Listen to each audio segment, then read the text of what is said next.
भारत माता की, भारत माता की जय भवानी, जय भवानी। सच्चिदानंद साहेब,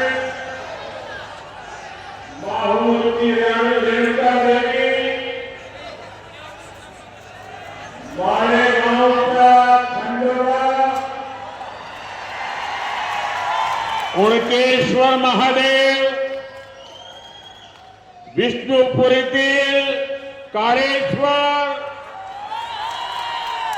यांच्या चरणी नतमस्तक होतो। महात्मा बसवेश्वर यांना मी कोटी कोटी वंदन करतो। सर्व नांदेडकरांना माझा नमस्कार। मैं मराठवाड़ा की धरती से स्वामी रामानंद तीर्थ और श्री नामदेव जैसे संतों को इस धरती में जन्मे स्वतंत्रता सेनानियों को भी श्रद्धापूर्वक प्रणाम करता हूं। साथियों, आज पूरे महाराष्ट्र में बीजेपी और महायुति के समर्थन में एक लहर चल रही है। साथियों, कांग्रेस ने हमारे देश में एक से बढ़कर एक घोटाले किए, लेकिन अब तो इन्होंने हद ही पार कर दी।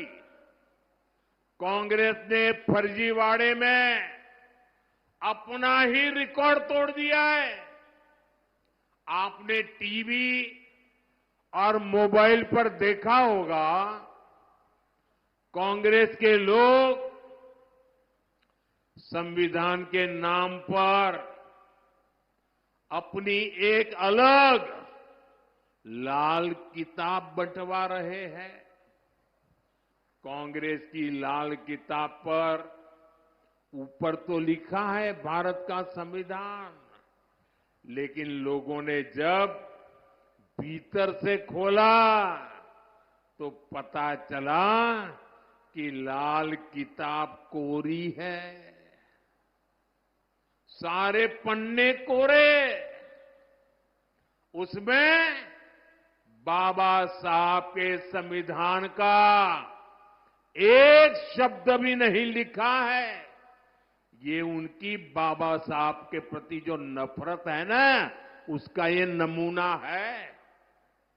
और देख, पूरा देश ये देख करके हैरान है कि चुनाव में इतना झूठा करने की इनकी हिम्मत।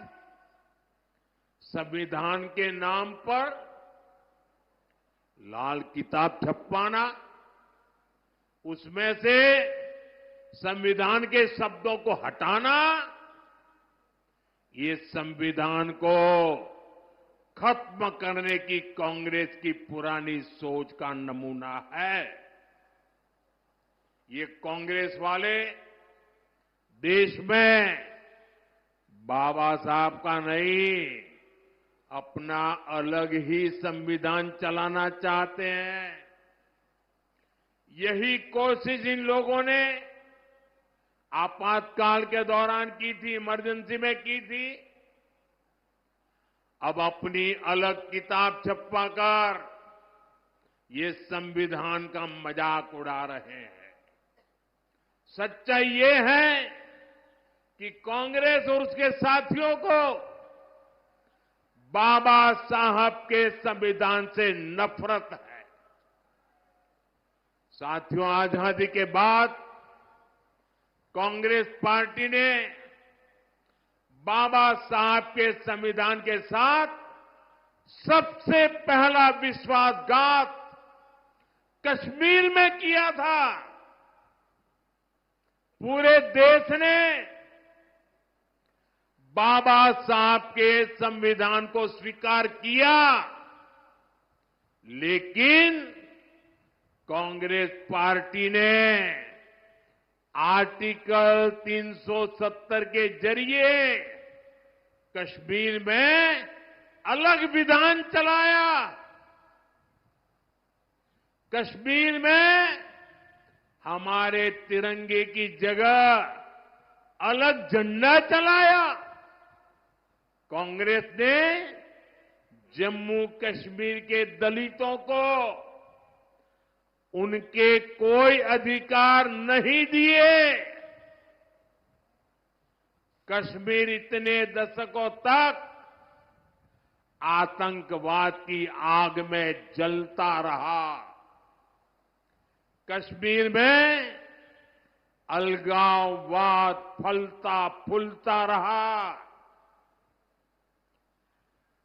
देश को पता भी नहीं चलने दिया। इस देश में 75 साल तक 2 संविधान चले और बाबा साहब के संविधान की बातें करते हैं।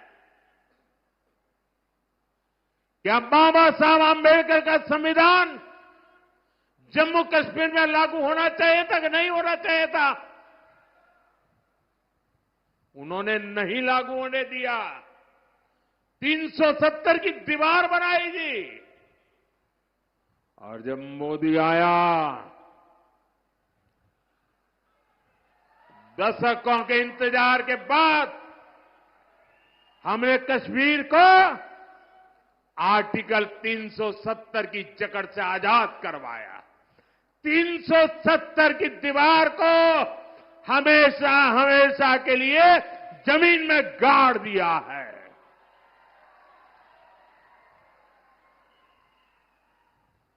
मैं नांदेड़ के मेरे देशभक्तों से पूछना चाहता हूं, आप बताइए 370 खत्म होने से आप खुश हैं? अब 370 मरनी चाहिए कि नहीं मरनी चाहिए? क्या 370 को कभी जिंदा होने देंगे क्या? लेकिन देखिए मेरे नांदेड़ के भाई बहन, कांग्रेस इस फैसले के खिलाफ है। अभी जम्मू कश्मीर में चुनाव हुए थे, वहां कांग्रेस गठबंधन को सरकार बनाने का मौका मिला। सरकार बनाते ही जैसे ही ये लोग विधानसभा में गए, इन्होंने 370 को फिर से लागू करने का प्रस्ताव पास कर दिया। जरा कांग्रेस वालों को पूछिए, ये 370 के पीछे इतना प्यार क्यों है उनको? हमें जम्मू कश्मीर से प्यार है, उन्हें 370 से प्यार है। आप मुझे बताइए, जब से जम्मू कश्मीर से 370 हटा, आप मुझे बताइए वहां आतंकवाद की कमर टूटी कि नहीं टूटी? लाल चौक में तिरंगा फहराया कि नहीं फहराया? लाल चौक में लोगों ने दिवाली मनाई कि नहीं मनाई? वहां अलगाववादी अलग थलग पड़ गए कि नहीं पड़ गए?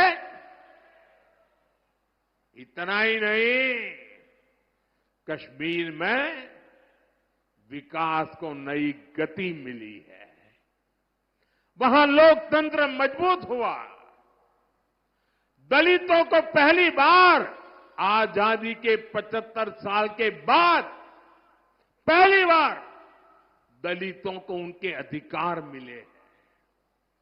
लेकिन इससे परेशान कौन हुआ? सबसे ज्यादा परेशान हुआ पाकिस्तान और दूसरा कांग्रेस और उसके साथी अब तक पाकिस्तान पूरी दुनिया में घूम घूम कर 370 बहाल करने की मांग कर रहा था। कोई उसकी सुनने वाला नहीं था, लेकिन अब कांग्रेस ने पाकिस्तान का एजेंडा जम्मू कश्मीर विधानसभा के भीतर चला दिया है। क्या कोई भी देशभक्त, कोई भी मेरा मराठी मानुस ऐसी कांग्रेस को माफ कर सकता है क्या? मुझे पूरी ताकत से हाथ ऊपर करके जवाब दीजिए। ऐसी कांग्रेस को माफ कर सकते हैं क्या? ऐसी कांग्रेस को माफ कर सकते हैं क्या? ऐसी कांग्रेस को सजा दोगे कि नहीं दोगे? इस चुनाव में उनको पराजित करोगे कि नहीं करोगे? उनको सबक सिखाओगे कि नहीं सिखाओगे? कांग्रेस वाले जरा देख लो, ये महाराष्ट्र के स्वाभिमानियों की धरती है। महाराष्ट्र ये देश पर मर मिटने वालों की धरती है। जो लोग राजनीति के लिए इस स्वाभिमान से समझौता कर रहे हैं, जो लोग बाला साहब ठाकरे की विरासत के साथ धोखा कर रहे हैं, उन्हें महाराष्ट्र के लोग जरूर सबक सिखाएंगे।